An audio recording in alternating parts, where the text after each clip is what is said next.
चुटकी भर सिंदूरा के कारण ये पापा धियावा के करी दिहला दूरा हो। चुटकी भर सिंदूरा के कारण ये पापा धियावा के करी दिहला दूरा हो। तेजा जानी आँखी के पुतरिया ये पापा हाथे सीना धाराई हो। तेजा जानी आँखी के पुतरिया ये पापा हाथे सीना धाराई हो। कावा नांगलतिया माँ कैली हो पापा कैला नायना से दूरा हो।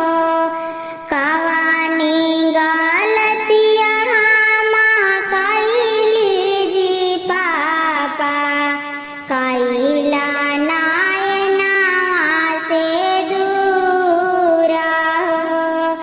छोटे चाकेरा लीता तोरे गोदा खिलाली कटोरे कटोरे बाबा दूधवा पियावाला।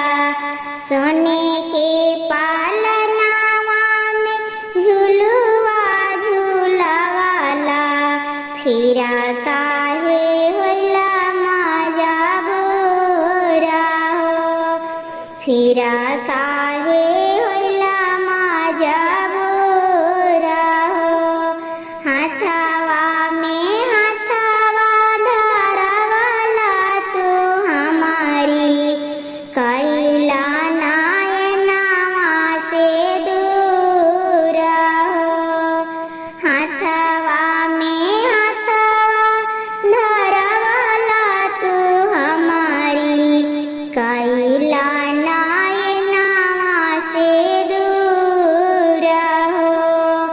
काहे लागी अजी पापा गोदी में खिलावाला।